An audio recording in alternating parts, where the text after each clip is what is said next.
Assalamualaikum warahmatullahi wabarakatuh. Ketemu lagi dengan Bunda Yuni. Walaupun kita tidak bisa bertatap muka, semoga kita selalu sehat dan kuat ya puasanya hari ini. Semangat. Di pembelajaran kali ini kita memasuki tema 8, yaitu keselamatan di rumah dan di perjalanan. Sebelum kita memulai pelajaran hari ini, kalian buka dulu buku tematiknya ya. Dibuka buku tematiknya halaman 1. Di sini ada aturan keselamatan di rumah.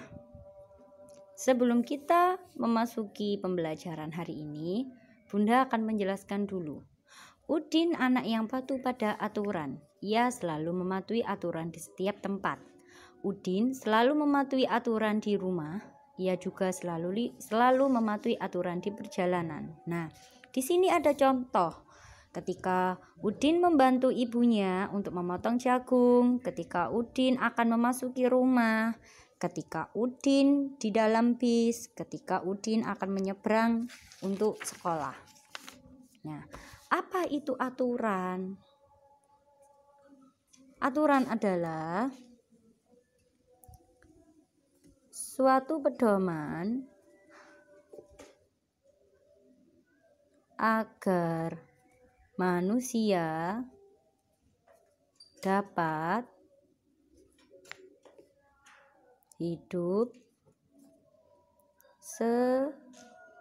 secara tertib dan teratur. Dan aturan itu bersifat mengikat. Nah, apa itu aturan? Aturan yaitu suatu pedoman agar manusia dapat hidup secara tertib dan teratur.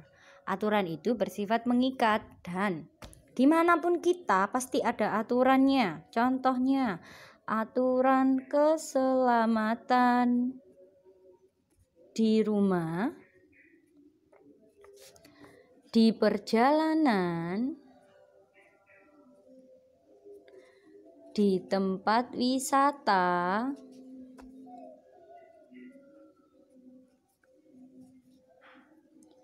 di dalam bis. Ya, aturan itu dilakukan atau diberlakukan di keselamatan di dalam rumah, di perjalanan, di tempat wisata maupun di dalam bis. Di setiap tempat itu mempunyai aturannya dan juga di sekolah. Nah, di sekolah saja kita juga mempunyai aturan ya. Agar apa? Agar kita bisa menjalankan semua kegiatan itu dengan tertib dan teratur. Nah, bagaimana agar kita bisa melakukan kegiatan itu selalu diatur menggunakan jadwal. Nah, dengan adanya jadwal itu, setiap kegiatan kita lakukan itu menjadi tepat waktu. Nah, bagaimana agar kita itu bisa melakukan kegiatan itu dengan sesuai jadwal? Yaitu kita harus bisa membaca dan menentukan tanda waktu. Nah, kalau kita bilang waktu identiknya dengan apa? Dengan jam. Ya, dengan jam. Nah, ini yang biasanya kalian punya di rumah. Ini biasanya ada yang bisa menyebutnya jam dinding. Nah, ada yang bisa disebut dengan jam analog. Nah, jam analog ini ada 2 arah jarum jam. Ya, ada 2 jarum jam. Nah, jarum pendek ini ya, yang berwarna merah itu berfungsi sebagai penunjuk jam. Ya. Dan yang panjang yang warna hijau sebagai penunjuk menit. Sedangkan yang tipis ini berwarna hijau itu menunjukkan detik.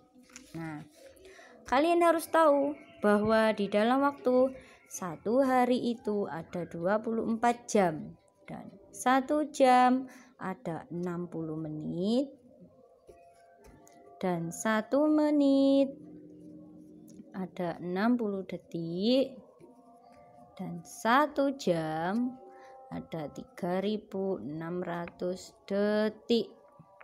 Nah, ini harus kalian hafalkan ya, dan kalian harus tahu dimulai dari sekarang bahwa 1 hari ada 24 jam, 1 jam itu ada 60 menit, dan 1 menit ada 60 detik, dan 1 jam ada 3600 detik.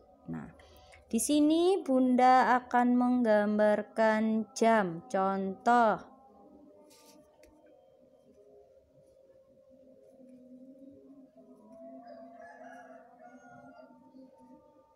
Nah, jarum panjang menunjukkan di angka 12. Berarti dia menunjukkan menit. Dan jarum pendek di angka 2. Berarti dia sebagai penunjuk jam. Nah, jarum panjang menunjukkan ke angka 12 dan jarum pendek menunjukkan ke angka 2. Berarti dia dibaca pukul 2. Ya. Bunda ulangi. Jarum panjang itu menunjukkan menit, dan jarum pendek itu menunjukkan jam.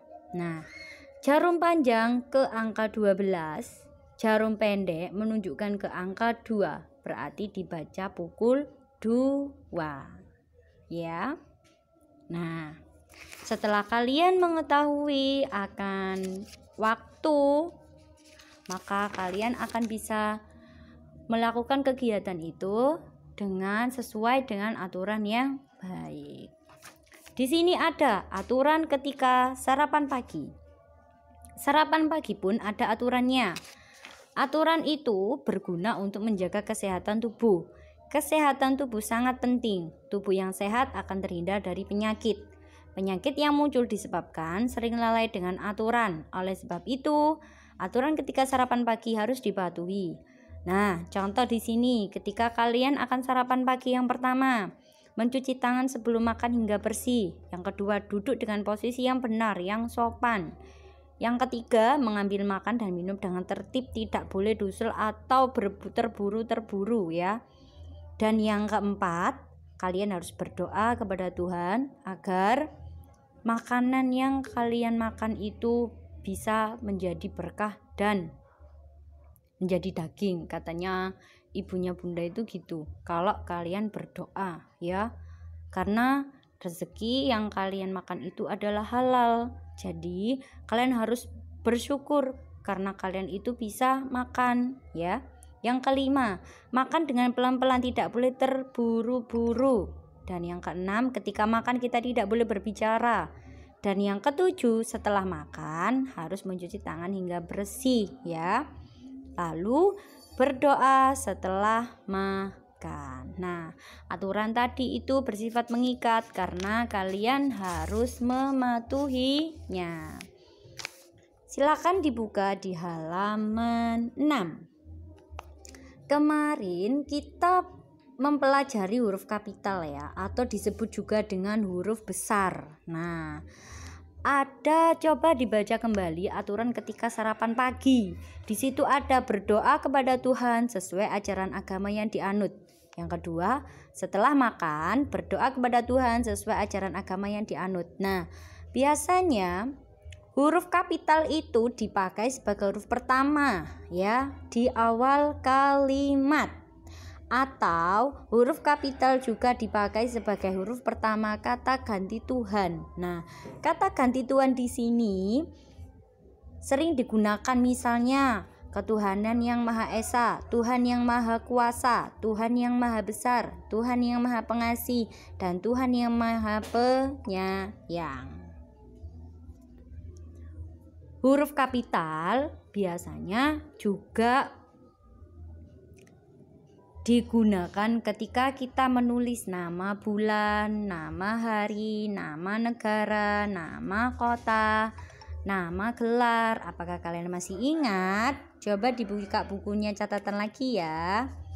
Jangan lupa kalian berlatih di halaman 7 agar kalian lebih memahami apa itu huruf kapital. Nah, di halaman 8 kalian akan mempelajari tentang tekanan nada kuat dan nada lemah ya. Di sini sudah ada ya. Ada lagu dari Pak Mahmud A.T. Mahmud yaitu Terima Kasih Ya Tuhan. Tanda lebih dari ini berarti tekanan nadanya kuat. Dari kuat perlahan melemah. Jika kurang dari berarti tekanan nadanya lemah. Berarti ketika dia berirama 2/4 berarti tekanannya kuat pada ketukan pertama saja. Sedangkan tekanan lemah terdapat pada ketukan kedua ya. Bunda akan share lagunya Terima Kasih Ya Tuhan ini di grup ya. Semoga kalian bisa memahami pembelajaran Bunda hari ini. Dan jika ada yang penting boleh kalian mencatatnya ya. Bunda akhiri, sekian pembelajaran dari Bunda. Wassalamualaikum warahmatullahi wabarakatuh.